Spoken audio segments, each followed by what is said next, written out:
Então, a UNED foi parte de um programa que a Faculdade de Educação fez, né? Havia uma perspectiva de um convênio da UNED com a Universidade de Brasília, né? E o diretor, à época, o nosso diretor daqui da faculdade, ele era uma pessoa muito assim, ousada, muito empreendedor, e ele queria que todos os professores se doutorassem, né? E, então, em contatos que ele fazia, que ele tinha muito contato com as embaixadas, ele fez um contato com a Embaixada da Espanha, conhecendo a Agência Espanhola de Cooperação Internacional, né? E os contatos que ele tinha aqui na reitoria também. Ele promoveu aqui uma reunião, um encontro, reitoria, Agência Espanhola de Cooperação Internacional, e propôs que nós fizéssemos, né, que um grupo de professores daqui da faculdade, que ainda não haviam se doutorado, que fizesse seus estudos na UNED.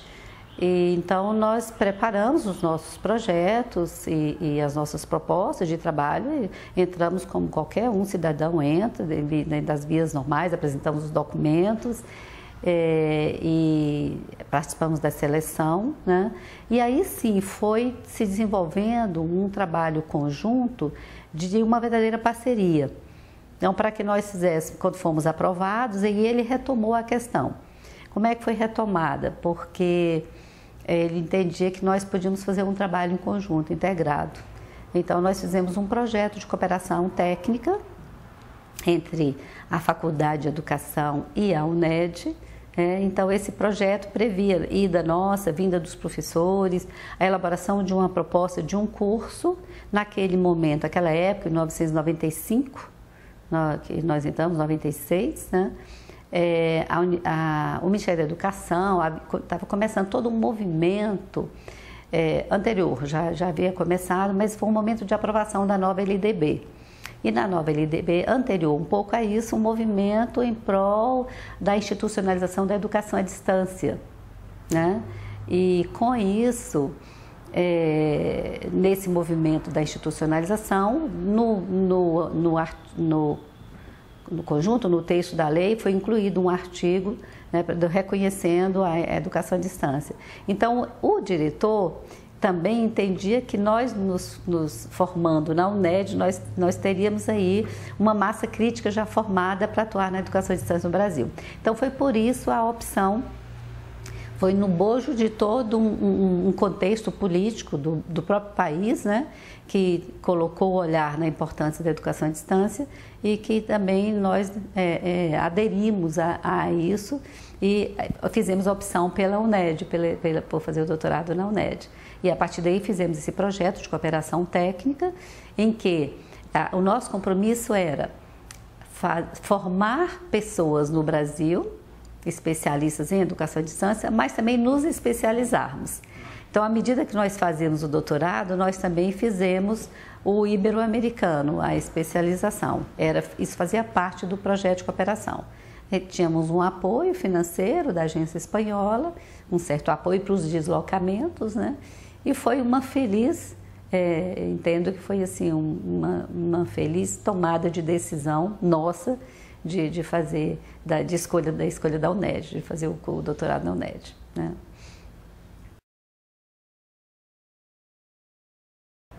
Cumpriu. Exatamente por conta desse projeto. O projeto deu uma boa sustentação. Então, nós nos aproximamos muito dos professores, de um grupo de professores, né? Então, com isso, não foi assim, simplesmente ou tão somente fazer o doutorado.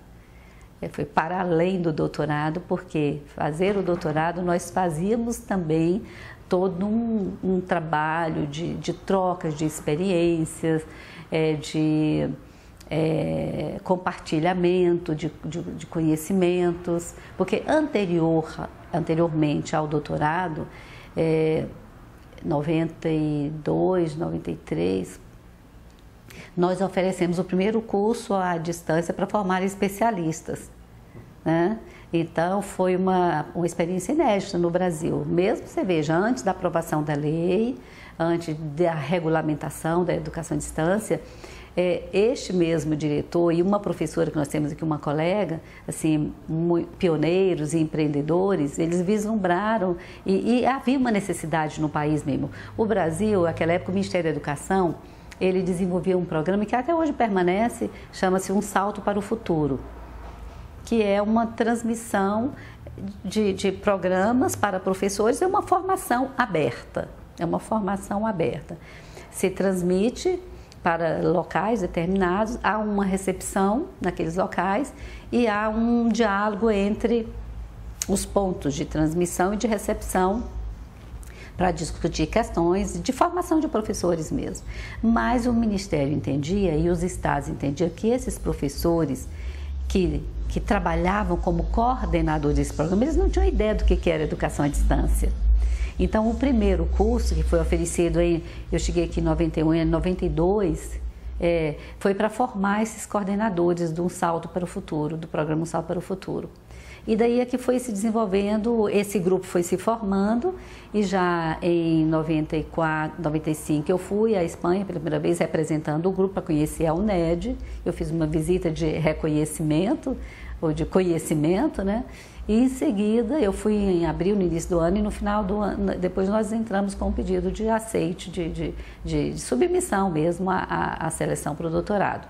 Então, assim, atendeu muito às nossas expectativas e, inclusive, até hoje nós temos uma boa relação, mantemos essa relação, essa troca de saber, de experiência, de contato.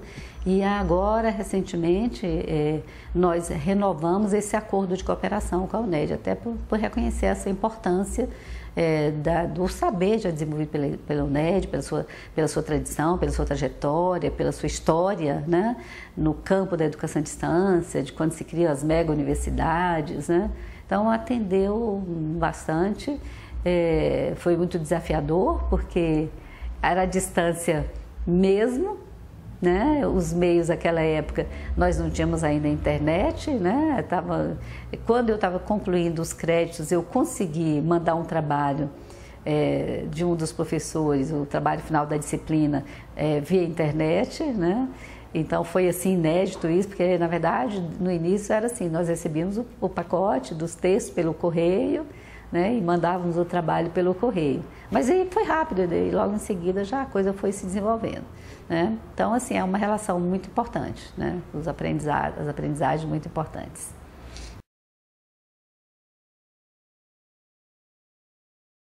Com certeza, porque na verdade o tema, o meu objeto de pesquisa, ele foi voltado para a realidade brasileira.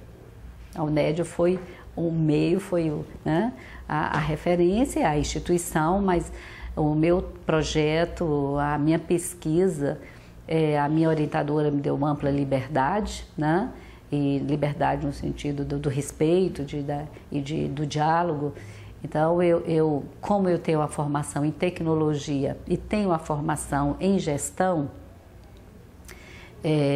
fiz meu mestrado aqui em planejamento e administração, e com a minha experiência nas escolas da rede pública daqui do Brasil, particularmente do Distrito Federal, e acompanhando a evolução das tecnologias no Brasil, então eu tratei como foco, como objeto de pesquisa, um estudo de como as tecnologias impactam, ou o que elas estão mudando, como que elas estão interferindo na gestão das escolas.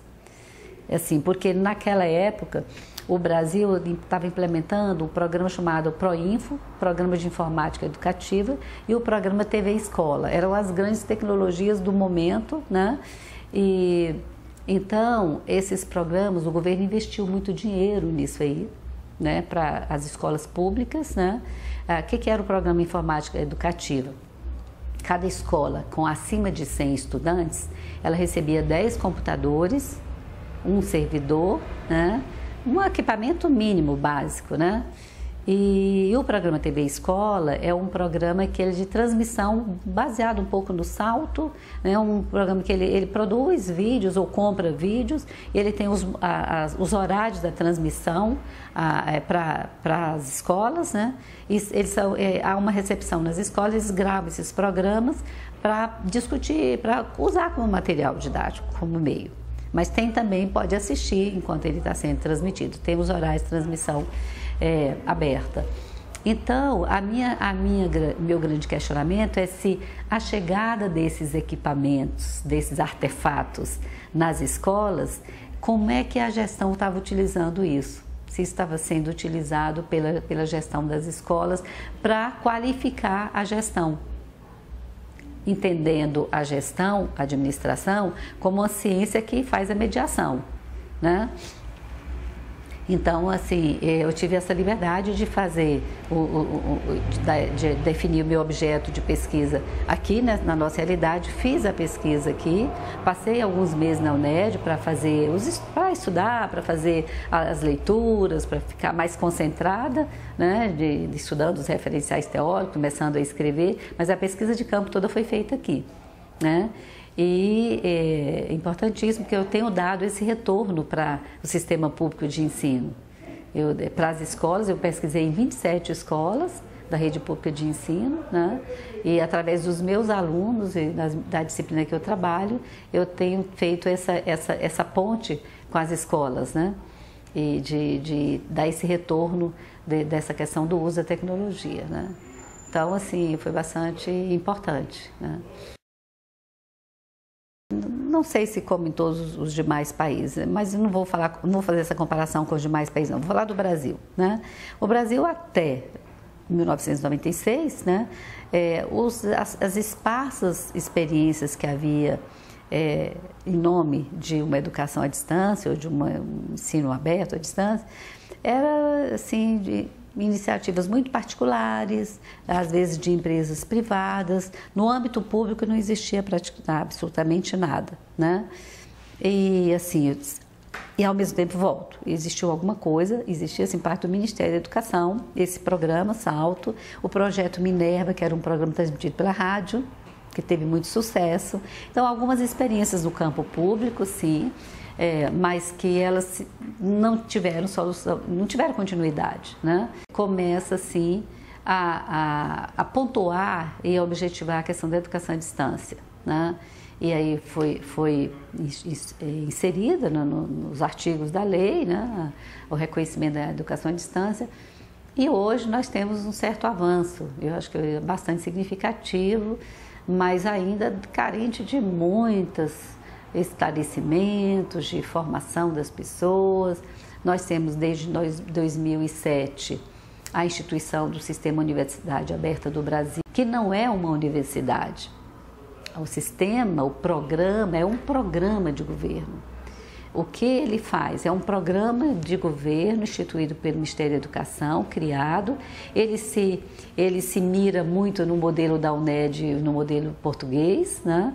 E ele só consegue se viabilizar através de parceria.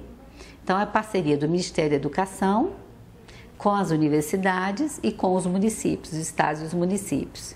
Então, é um tripé de parceria, senão assim não viabiliza. O Ministério da Educação trata da questão, criou o sistema, pensou, né, concebeu o sistema, dá os subsídios financeiros, né, para o sistema funcionar, né, e em contrapartida as universidades operacionalizam e viabilizam a realização do sistema juntamente com os estados e os municípios, né. Desde o início eu participo, a Faculdade de Educação, a Universidade de Brasília aderiu ao sistema, ao programa, e a Faculdade de Educação, por sua vez, também, né? Nós temos a oferta do curso de Pedagogia à Distância. Acho que é um grande avanço para o Estado brasileiro, no sentido de que nós, através de instituições, de universidades convencionais, nós não alcançaríamos o número de estudantes e de pessoas que não têm nível superior no Brasil. O número de jovens ou de adultos mesmo que não têm acesso, porque pela continental país que nós temos, né? Muitas pessoas vivem em regiões muito distantes de centros que têm universidades ou que têm faculdades, etc. Então, é um avanço nesse sentido, quer dizer, da interiorização do ensino superior, da democratização do ensino superior. Não significa que isso também já esteja tudo resolvido. Temos dificuldades, sim, exatamente também pela questão do tamanho, das distâncias, né? De problemas de sistema de telecomunicações que todos os países do mundo enfrentam de modo geral, às vezes não dá a sustentação necessária, né? Do problema da formação das pessoas nos municípios, nos estados, para fazer essa articulação com a universidade, né? Para fazer esse trabalho, mas é um desafio e eu acho que é assim, não vou chamar de esperança, mas é algo que o Brasil precisa de segurar e de investir,